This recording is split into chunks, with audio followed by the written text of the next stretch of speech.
All right. So I want you to picture this, listeners.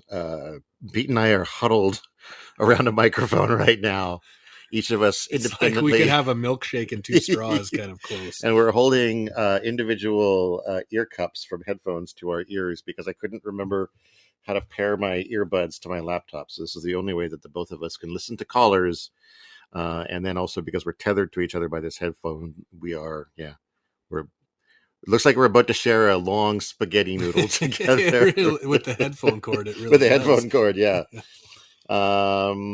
3:05. Let's maybe just get this officially off the ground then, eh? That sounds great. Let me get my music queued up here, and we can go. Hey, welcome back to When Bad Things Happen to Good People, a podcast about censorship and the arts. My name's Todd Sullivan. Joining me once again is Peter Rahman. Hello. And today we are finishing our look at Brave New World by Aldous Huxley.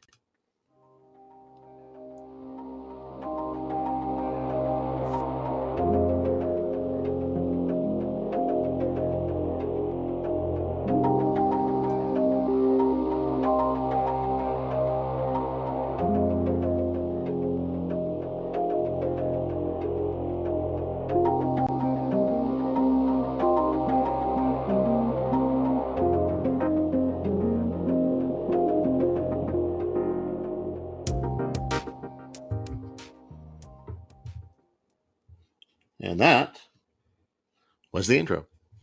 So, Brave New World. Brave New World.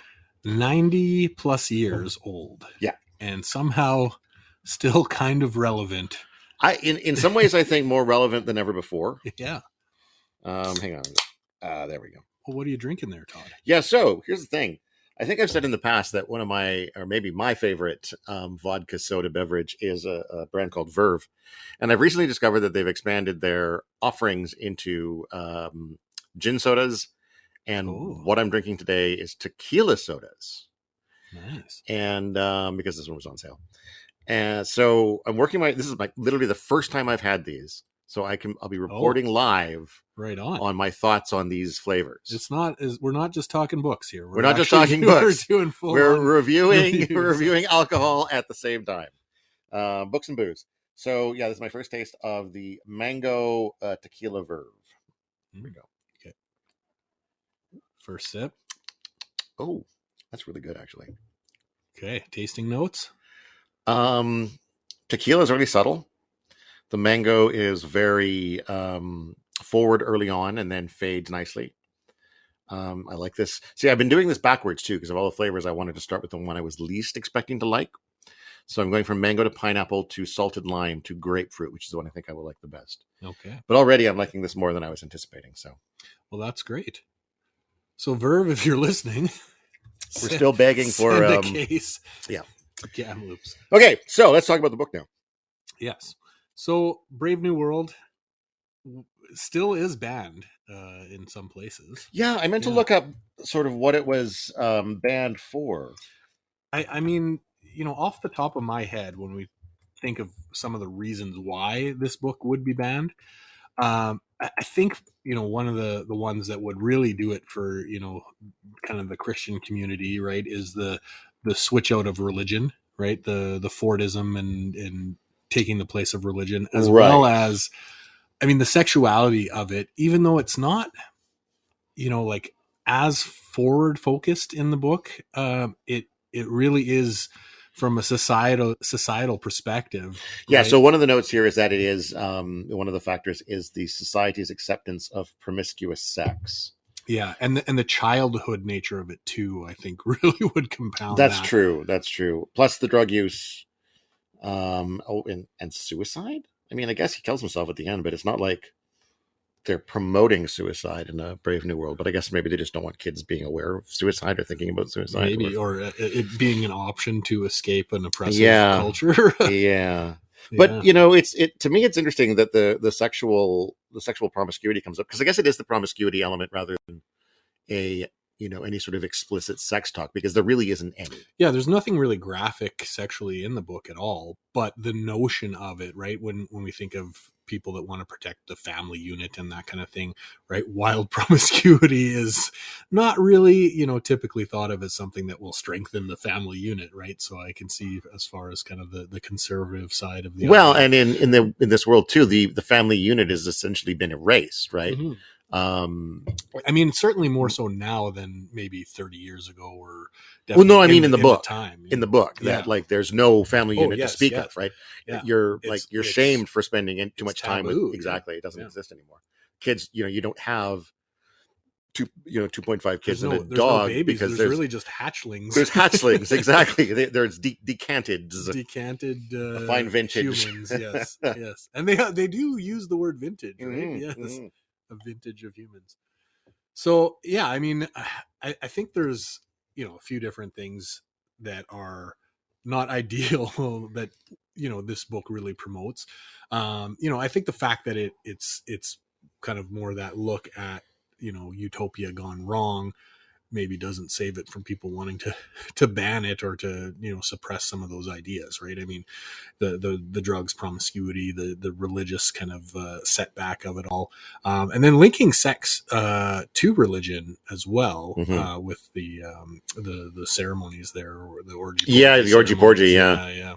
That also probably, I guess, but again, though, it's none of these things are painted in a good light either. Like, no one is ultimately, no. And especially like in a guided environment, like a classroom where you would read this, you're not going to come away, hopefully, if your teacher's doing a decent job, thinking, rah, this brave new world sounds great. Yeah. It does have elements of sounding great, but I think, the message is that it's not. And so the message that the book is selling is that promiscuous sex and drug use and all those things are bad for you. Yeah, or bad for the soul, right? I mean, when we get to kind of more the end of the book and talking about, the cost of happiness and all that kind of stuff, and how they got to this society, right, through experimentation and kind of careful planning, to get this society of, all your needs are met and, everything seems fun, but you're really just a soulless kind of automaton. That I think is, one of the things that really puts all the other stuff to shame. Like, it may sound good, but really, if you have no soul or humanity or art or passion, right, what's the point of all the fun of sex and drugs and rock and roll and the feelies and the scent organs and all of that, right? So yeah, I mean, it really definitely calls out it as dystopia rather than utopia, right? In the end, though, but there's quite a buildup, especially when we're looking at the first half of the book, where it really presents this world as this is the solution. And so we get that kind of taste first. Right? There are elements to it that I think you can look at and say, that's maybe not an entirely terrible idea. If you're being honest, like some of the sound.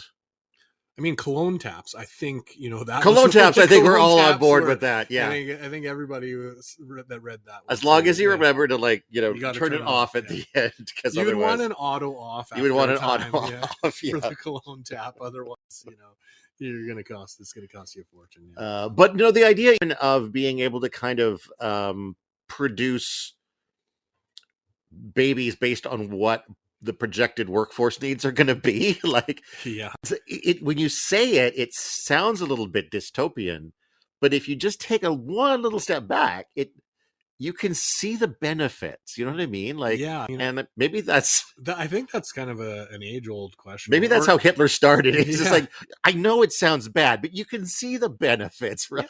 Yeah. From a work organization, from the most efficient usage of the limited resources that we have as a society, right? It definitely makes sense, right? Yeah. And when you look at how they arrived at this world, it makes sense that they would kind of arrange it that way, because it's the best way to allocate your people to keeping the engine of commerce and society running.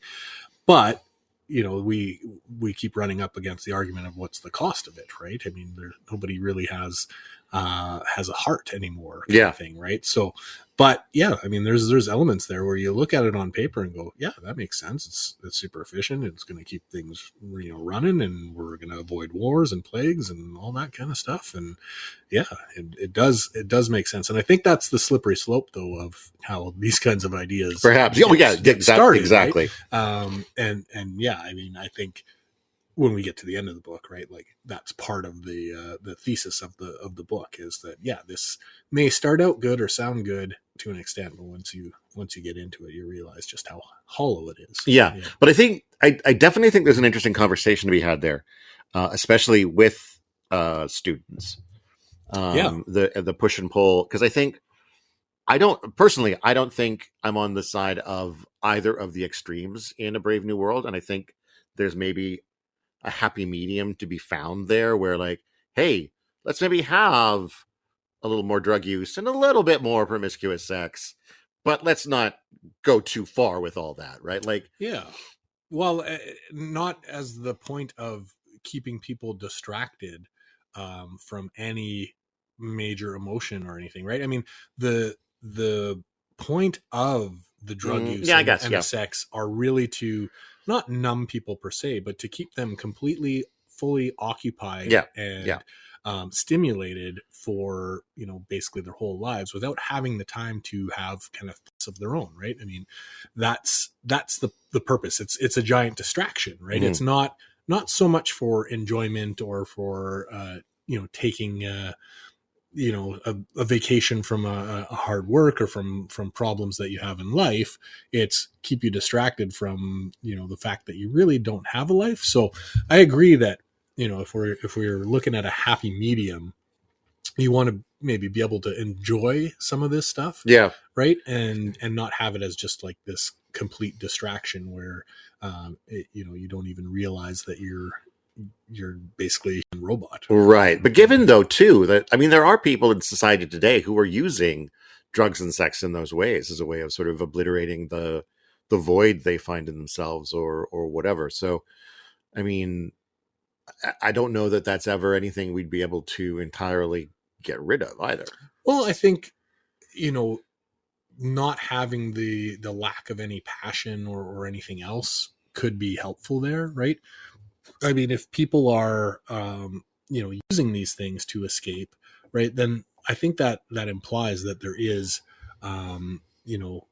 passion and suffering as well, but ranges of emotion, right? So there is something there that, is feeling and heart and related more to humanity. So, as far as the happy medium kind of thing goes, having a society that has those swings of temperament, I think, is very important to that. And obviously you can go too far one way or another, and you can, obviously use drugs and alcohol and sex and all sorts of things to try and escape all your problems. But the fact that you have problems to escape to begin with, right, and that there are other avenues to explore, the kind of the other way, going the other way with that, I think is the key there to kind of meeting halfway. Yeah, for sure.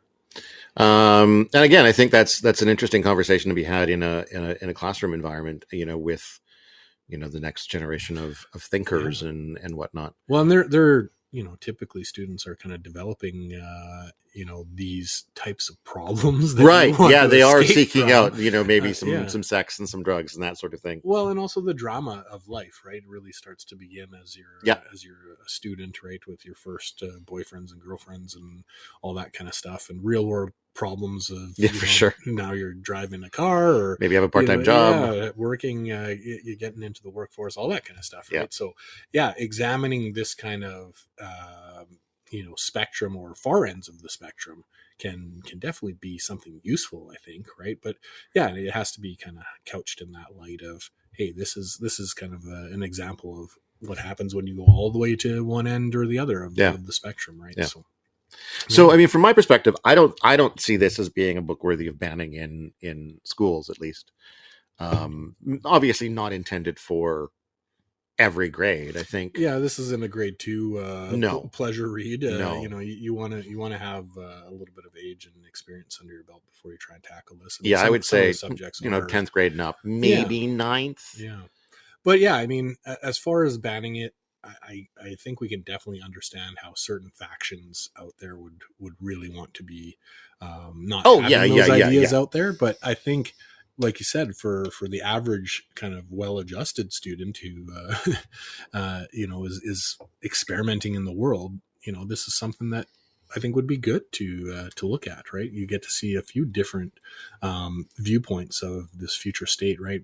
Both kind of that savage world of kind of that more regressive kind of supernatural, not really evolved culture, as well as the quote unquote evolved Brave New World culture, where there really isn't, like we said, family units or anything really to society. There's no art, there's no passion. It's just good times all the way, right? Yeah.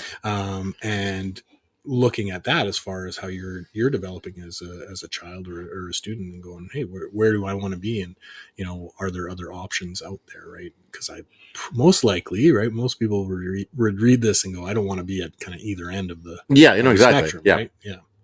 And it's I do think that again, I think we talked about this before, compared to 1984, which is the book that this is sort of, I think, most commonly compared to, we're definitely further down the path towards Brave New World's vision of the future than 1984's.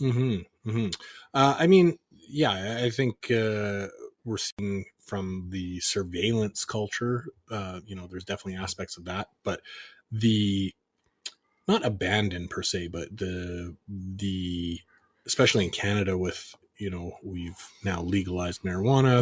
They're pushing for mushrooms and other things, right? We're all staring at our phones almost constantly. That's right. So we are definitely down the kind of losing our heart and giving into stimulus and sex and things like that. More so definitely than real harsh, Big Brother is watching type of world, for sure. But yeah, I mean, I think reading this book in high school would definitely get you thinking a lot more about that, about, we talked, I think, earlier a little bit about some of the technology maybe not being there for the human biology aspects of this, but we definitely see things as far as virtual reality and haptic movies and the sense, getting closer to the feelings, scent organs and things like that. Like we're definitely in the realm of possibility for some of that technology, right? So this should get you thinking really about like where are we going as a society as far as this kind of promiscuity and drugs and kind of technology that's really just designed to stimulate to no other end. Yeah, totally. Just want to say hello to Rocky Raccoon, who has joined us here in the live room. We are chatting about Brave New World by Aldous Huxley. Welcome to give us a ring if you want to talk about it, or just throw your thoughts in the chat. It's all good. Thanks for being here. Right on. Welcome. So what are your thoughts on the book itself? Like, just as far as how would you rate it? How would you review it? Yeah, I mean, I know last time we talked about kind of where we wanted to rate this book. I think you rated it a little higher than I did. I was kind of more in that 3 out of 5 Cologne Taps realm for it. I mean, I think this book had me thinking it was going in a much different place early on.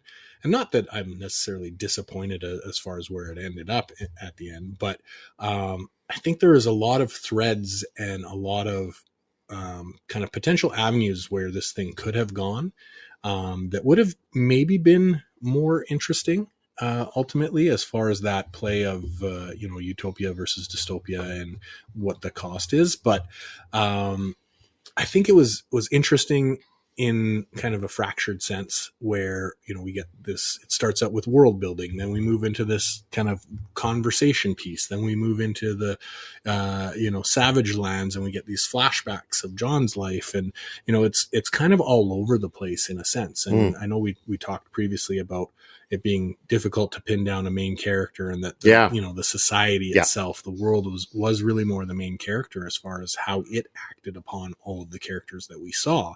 And so I think for me, right, not being clear up front that that's really what we're examining even though the title is Brave New World. So maybe shame on me there. But, I think my expectations of, really trying to follow more of a character interacting with the world and what their response to the situation would be, on more of a 1-to-1 ratio rather than we see a little bit of what happens to Bernard. We see, ultimately what happens to John with Helmholtz, that kind of thing. And even, the world controller perspective, we do get a good variety of interaction with the character of the world. But I think my expectation was more, the commentary to steer in how to overcome. Whereas, the commentary really ended with, as a warning in a sense of going, if you go down this route, this is the cost and this is what happens. Right. Rather than not a way to get out of it, or how do you rebel, how do you take the system down kind of thing, which I think maybe we're more used to these days, and maybe I just had more of that expectation. Right. But yeah, I still think it's, really well written, very interesting perspective. And definitely the use of a lot of different form. I know you didn't like that as much. I didn't. Well, it's kind of grown on me. Has it?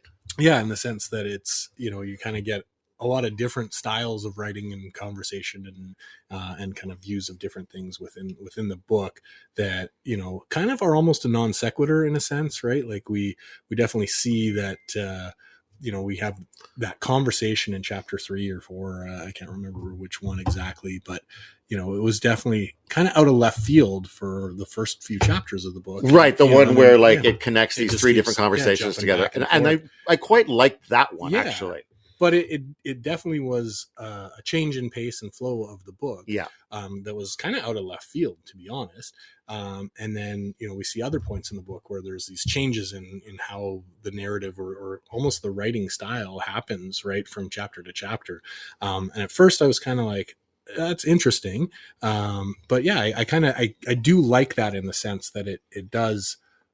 If we're just taking Brave New World as the main character of the book, it definitely, I think, helps point in that direction to have those changes of the form where it's, different perspectives of different characters looking at this world or how they interact with the world. Right. We see kind of some stuff from Lenina's perspective in one sense, from John's, and we kind of get all these different views of this society, of this world. Yeah.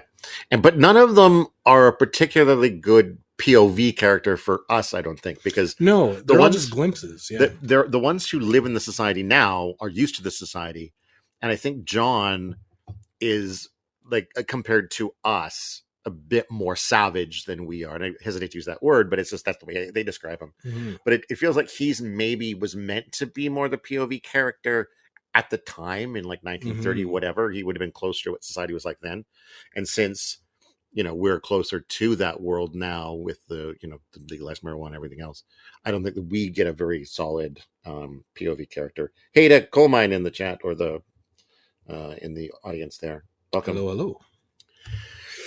Yeah, I think I rated it about 3.5 cologne taps. Yeah. I mean, it definitely has to be out of cologne taps. That was the key, there was no debate on that from the book. Yeah. The only real style issue I had with it was where I felt his writing was weirdly fragmented. He broke his sentences up a lot in a way that I found really distracting. Yeah.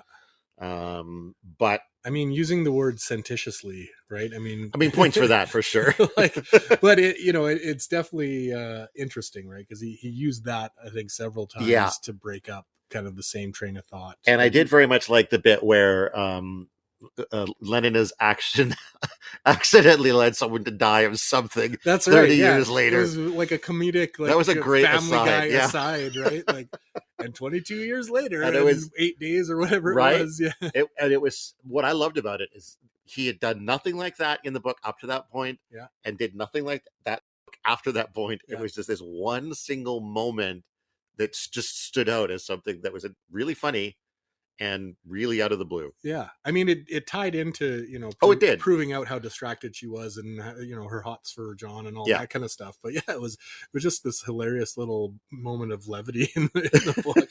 I guess. Well, if we take someone dying in the future as levity, I guess. I guess in the context, it's it all was sure amusing. They're all fictional people anyway, so Yeah. no harm done. Yeah, no, very very interesting kind of switch ups. I mean, that was, I think, a lot of the book from chapter to chapter was there was, you know, just kind of a change in style, right? There's a few instances where there was a bit of form in the sense of, you know, a chapter would start with some descriptive kind of world building type writing and then move into kind of the more conversational kind of character piece. That happened a few different times throughout the book. But other than that, I mean, chapter to chapter, things kind of changed, and even the style of how the world was described kind of changed a little bit from time to time. Right? Well, to a sense, I think it's because we're shifting from character to character too. Yeah. So, you know, it definitely gives the book a bit of a disjointed feeling, but, you know, like I said, it then helps us tie it to these brief glimpses that we have from each character of how they see the world. So, yeah, I mean, I still think, you know, I would probably picture a different ending, and I know we tried to guess at the ending. I think at the first after we did, episode, we both were kind of on the same page, and we were both completely wrong. That's right. Yeah, we really didn't see the Savage hanging himself at the end. I mean, we hadn't even met him yet. We hadn't even met him yet. Met no, the that's true. Yet at that point. So yeah, very interesting. Where you know, the book kind of finishes with a character that, you know, halfway through, we don't even really. We're just meeting him. I think it was chapter 6 or 7, right, where we did our first break, and that's where we first were introduced to John as even a character at all, right? So yeah, it's disjointed in a sense, but I think that works for it. As far as all these different styles, right? I feel like you should be the one giving it a 3.5, and I should be the one giving it a 3 talked at this point. We've switched perspectives. I'm really digging on how fractured it is, and the incongruity, how it lends itself. I just feel like I'm hacking on it more than you are. So, but I'm not willing to go 2.5 on it. So maybe maybe I'll add a bit of a cologne tap, but maybe half a cologne tap to my rating. Then we can give it a 3.5. But yeah, I do think that variety works. That variety of form works for the books, and variety of voices. Yeah. So we're talking about Brave New World. If anybody wants to give us a call and join in the chat, you've had 90 some years to read it, so it took me some. We're talking spoilers here today too. So 90 plus years is spoiler free territory. You can just go nuts with the spoilers. Yeah. Well, so what you know, getting back into, you know, where we thought the book was going to go and where it ended up. Yeah. What did you think about the ending, as far as, you know, John either doing or thinking, or, you know, whatever he did in the kind of riotous kind of, you know, SOMA fueled state at the end, and then choosing to kill himself as either remedy or escape or whatever.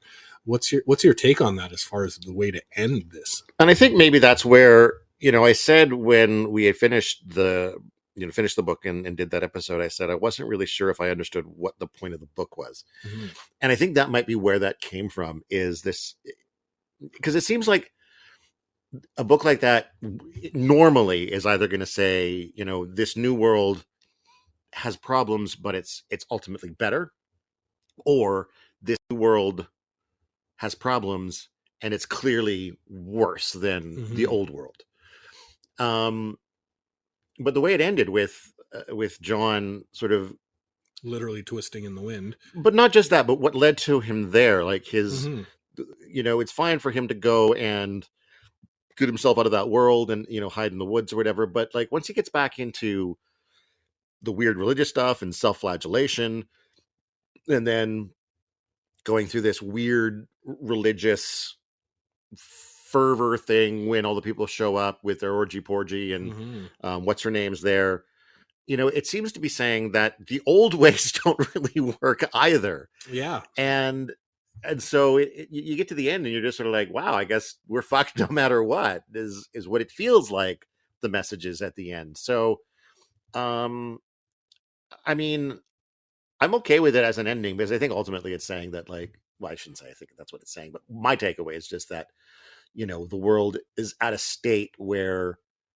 John just isn't able to survive it, even on the fringes, right? Like he can't, even as he tries, he can't get away from the Brave New World. Well, yeah, I mean, he can't. I guess he can't choose to go back, or maybe that isn't an option he's willing to do. And but he also can't seem to live in this new world either, and not having a place for him at because this book is about extreme ends of the spectrum, right? You're either a dirt digging savage, kind of got Jesus and Poon Kong or whatever the other deity was, on kind of two totems, and then the other end is this religiousness, kind of stimulated, consumer fuckboy driven. city. Yeah, exactly. Right. So, the fact that there's just extremes to choose from, right? I think for a lot of people maybe can identify with that. That's not really a choice, right? Yeah. That there has to be some other way out, or if you can't wrap your mind around that, or don't want to live in that's where you get into the, maybe you'll end up twisting in the wind at the end, because I just can't make that choice of, those extremes. And it could also be the idea that, once John was infected by society, once he was infected by this new world, there was no escape. That if they had just left him where he was. Yeah, but even his solitude, he's starting to crack a little bit, right? When he thinks of Lenina, which those thoughts I don't think were ever going to go away, right? He would have been, I think, always trapped in that. Yeah, but I guess, as soon as he had contact with them, yeah. But even if he never had, right, he still had a part of that world in his upbringing, right? I mean, Linda did try and condition him somewhat. Yeah, no, that's true too. That is true. So he had some preparation at least to meet this world, but I think I don't know that I would say it's preparation, because I'm not saying he was well prepared, but most of the prep he got was so out of context that he wouldn't have mattered at all.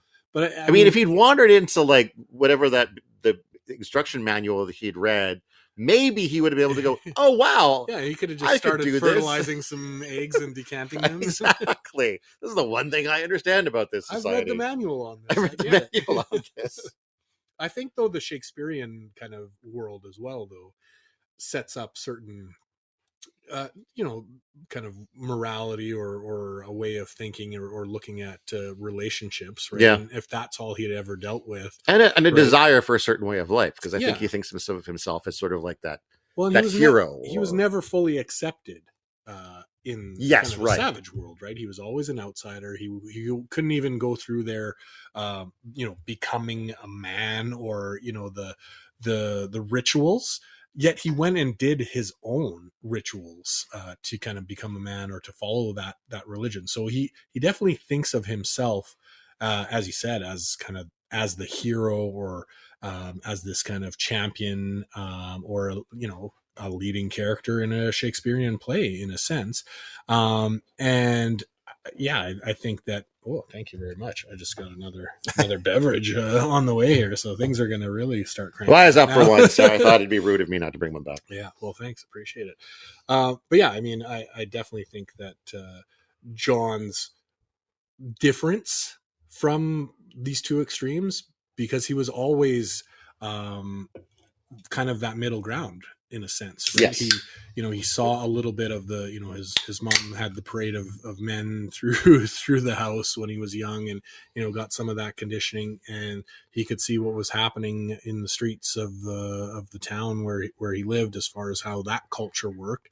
And then he had this refuge of these words from Shakespeare in this, this Victorian era, kind of world that was really based on kind of morality and things that he didn't see anywhere else, right? So he was this kind of odd middle ground to begin with the whole time. And then I think getting to the end there, that's what really maybe makes more sense, that he, committed suicide, because he really couldn't choose either of the extremes, at that point, right? It just didn't make any sense to him, because he was so I want to say centrist, but that's maybe not really the right word in this case. But just so outside of the bounds of either end of the spectrum there that he was looking at from society's point.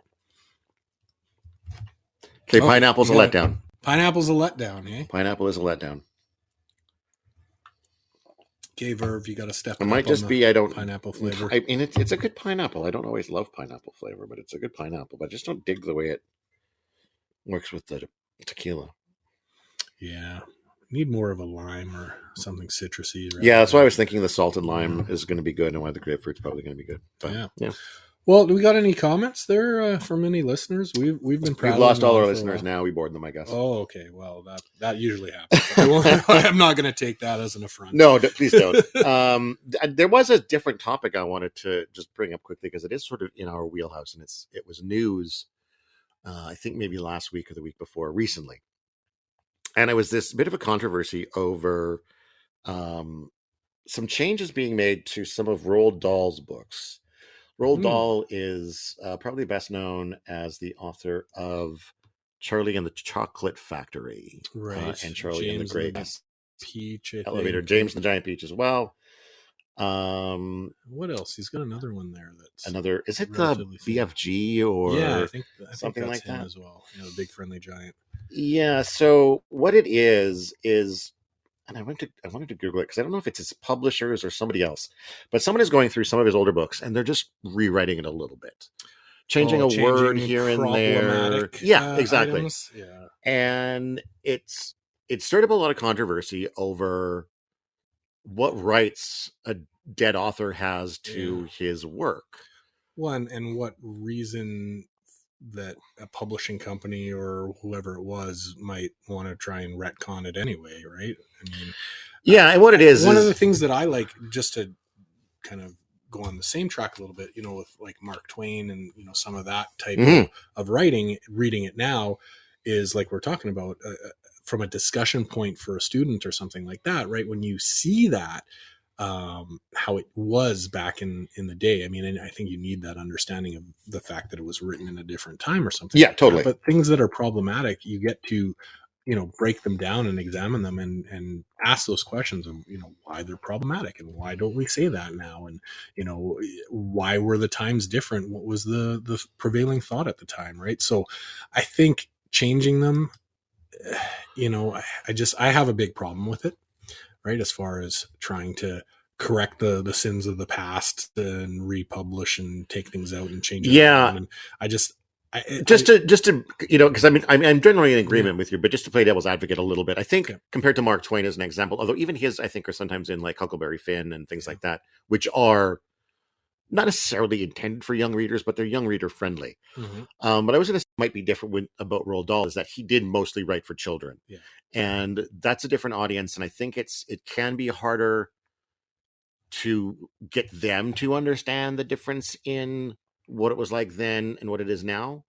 I'll give you that. That especially if you're from a family where that's not a topic of conversation, right? Or maybe not even open for discussion, that it might be challenging to look at it from an outside perspective or to understand that it's something that is not really acceptable anymore, that it's out of the norm. I get that. For sure. Although I thought this was one of the takes I read on Twitter that I thought was a colossally bad take came from Joyce Carol Oates, she's an author who I quite appreciate, but I might have to stop following her on Twitter because she's got some very bad Twitter takes. But she made a comment, and I don't remember exactly who the author was, but I think it was comparing, for example, like Agatha Christie to another, maybe Mark Twain or someone like that, and sort of talking about how it made more sense to modify the words of someone like Agatha Christie, who was she was better known for the mysteries and not so much being a fine wordsmith. And then somebody else who is known as being a wordsmith, maybe their words are more sacrosanct, more valuable. And that struck me as really odd that like anybody should gatekeep whether an author's words are valuable, right? I think anybody who too writes, much subjectivity there, right? Exactly.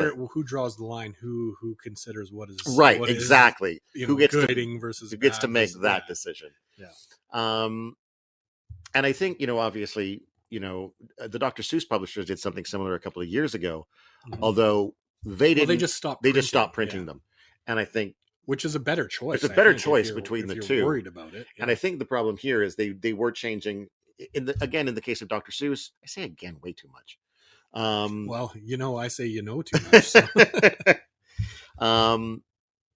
Those are books that already weren't selling very well. Mm-hmm. Right. So it's easy for them to say, let's just stop publishing them because it's ultimately not worth it.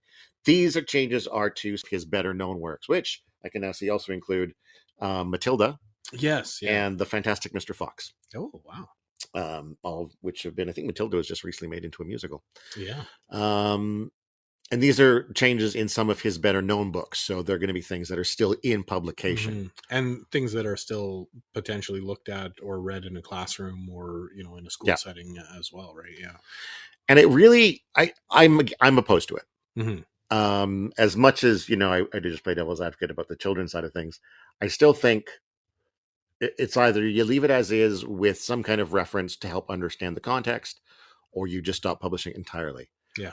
Because I know, editors and publishers have the option when they first take on a book to send it back to the author and say, you know what, we don't like this, this, this, and this.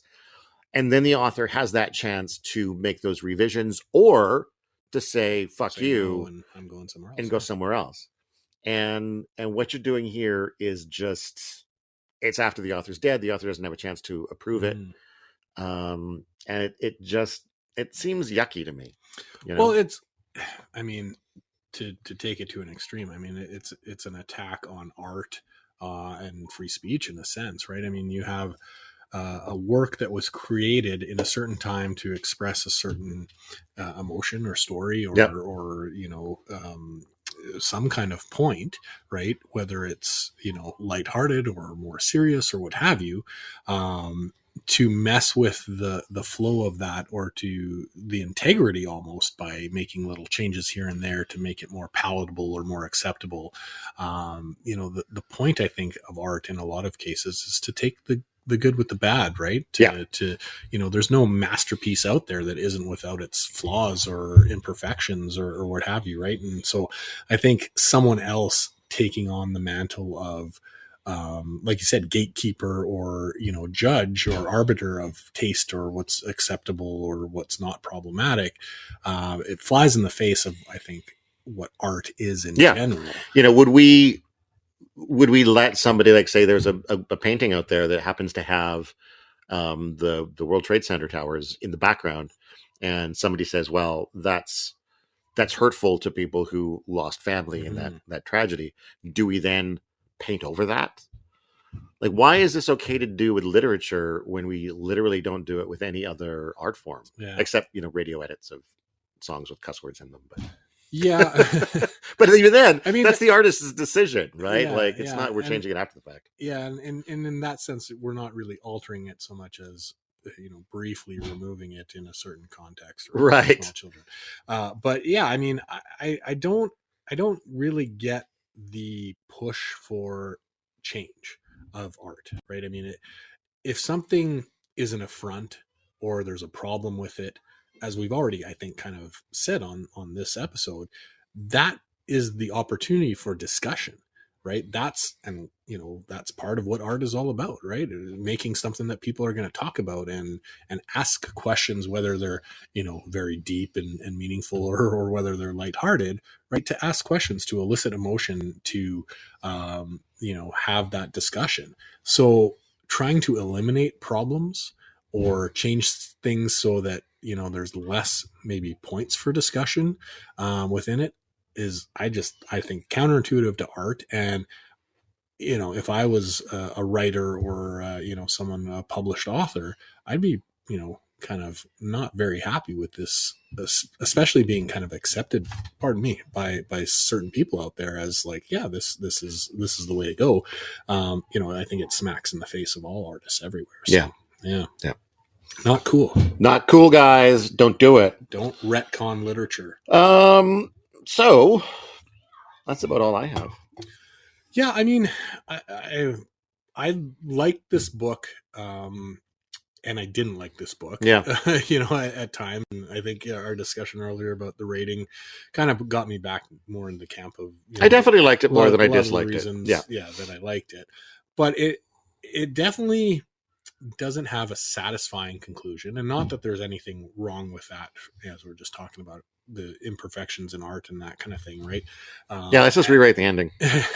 But it definitely, that ending, I think, is there to make us ask these questions about, dealing with extremes, dealing with utopia, dystopia, regressive kind of savage kind of living versus quote unquote elevated luxurious living, and where would you make your choice?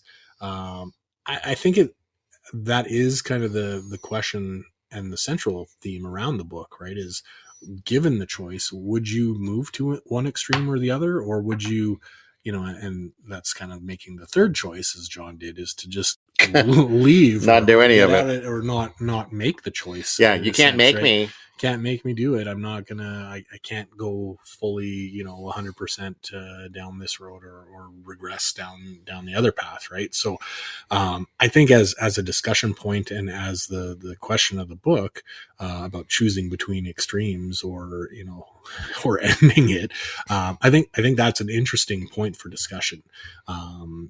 It's, you got to really kind of search yourself, right? Of, what you're comfortable with giving up, or what you wouldn't give up. And, where you draw the line. What, do you have this moral quality that, would really prevent you from moving one extreme to the other? Or, are you someone that can get along? And you know what, even though I have to think, or there's no art, the sex and drugs sounds pretty darn good to me, right? Yeah, exactly. Sign me up. I'll be at the next Feelies, right? I'm willing to try this out for a while, right? Yeah.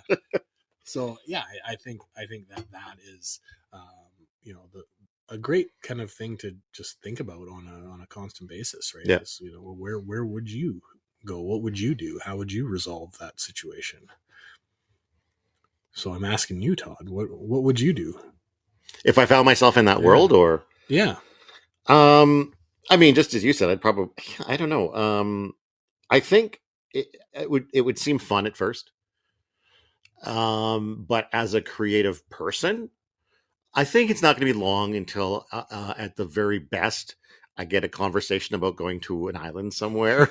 Yeah, I'd like to either you'd be soul crushing fairly quickly after a while. Well, but here, you know what? They want to escape. I've done some time at some soul crushing creative jobs, and I think maybe in the right scenario, I could maybe see myself, writing propaganda for the city, if it means I get some SOMA and sex. SOMA and sex. SOMA and sex. Yeah. So, I mean, yeah, we'll see. I think I would try to make the most of it.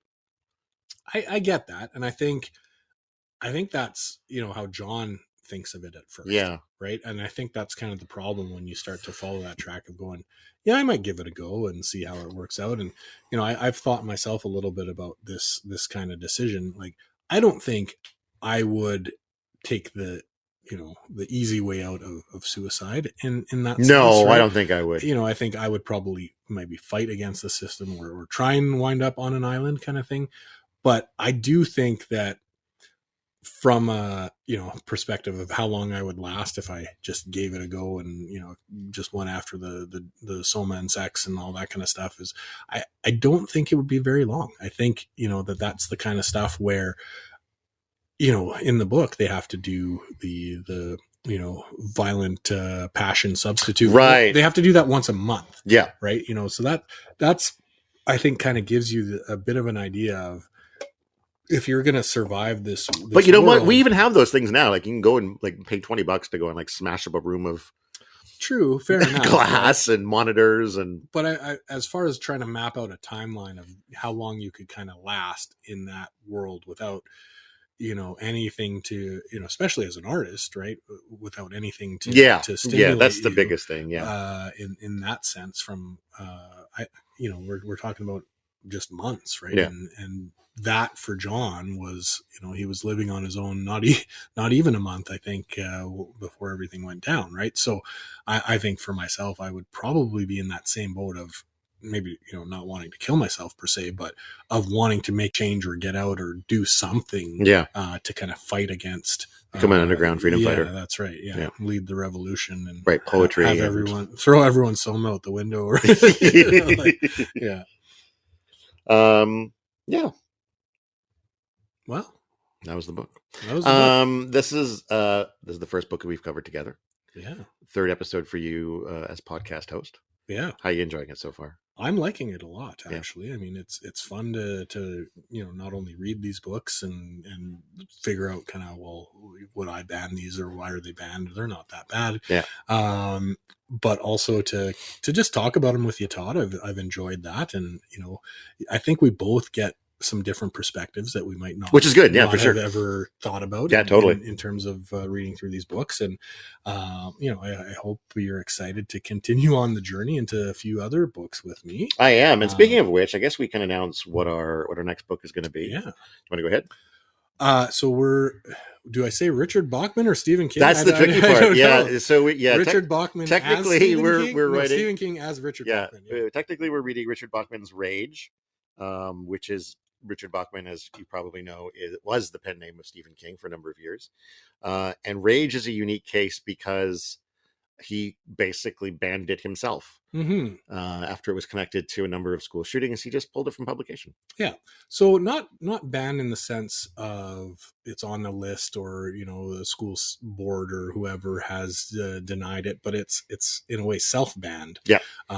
Unpublicated or something. I think. I can't remember Stephen King's term for it, but he has made the choice to kind of self-censor. Yeah. Which, as we're talking about the fronts on the arts and stuff earlier this episode, right, is one thing that an artist, I think, can do, right? Yeah. If they're not happy with their work, or they feel that it is taken the wrong way or has led to something unintended, then that's I think the one area of not censorship per se, right, but of choice of an artist, that if they want to remove something that they've put into the world, then I think that it's their right to do so. Yeah, absolutely. Than anyone else's, right? So, but it is a fairly rare thing. For example, I can't remember if I talked about when we did the episode on A Clockwork Orange, but Anthony Burgess, the author of that, quite famously didn't like that book. He tossed it off in a weekend to make some money, and was quite annoyed for the rest of his life that was going to be what he was known for, when he thinks most of his other books were better. Yeah. Yet he never took it out of publication. Like he never went, this is overshadowing all my other great work, I'm going to pull it. So even when an author doesn't like their own work, they tend to just leave it in print anyway, because they're making some money off of it. Yeah. Or even with its flaws and the dislike of it, it is still expressing something that they want out in the world, right? I won't speak to what Stephen King's motives or not were, as far as any public pressure or anything like that, because of being tied in with school shootings and things, but definitely the impulse to try and make the world a better place by self-censoring or by removing something that is not being received in the right way or the way that you intended as an artist. I think we can respect that choice. Totally. Right? Yeah. So that is what we will be talking about next time. Yeah. Well, and thanks to everyone who did drop by and who did listen. We had a couple of visitors. They're all gone now. I know we kept blathering on and really didn't even have time for callers. But, when we do a live episode, maybe next, after the next book, maybe we'll try and free up a bit more time. For sure. And callers. Always feel free to drop by. We do these. They're through Podbean. You do need to have the Podbean app installed on your phone in order to call in. But other than that, that's all you need. Other than that, that's well, you need to have a headset of some kind or earbuds or something. They say this is, or at least this used to be the way it worked, but they used to say we recommend using headphones, and then when you tried to call in, you just couldn't if you didn't use them. So it's like that's not really recommending, guys. That is a requirement. It is a requirement. But you need to have a headphones of some kind or earbuds or some. 'Cause otherwise, you're going to get the audio bleeding into the microphone. and then just the app, and then you can chat with us. Just not that you should want to, but we're okay. We're okay people. I think we have a few good thoughts. We have some good thoughts, and then, and more importantly, we would love to hear your thoughts. Yeah, well, and that's the whole thing, right? We want different perspectives and different takes. Exactly. Ain't nobody right, ain't nobody wrong. We're all just taking our SOMA and that's right. Getting late. Yeah. Okay. Well, we've got to get to the feelies here, so Absolutely. we're going to sign out. All right. I've been Todd Sullivan. I've been Peter Ammon. Until next time. Read a fucking book.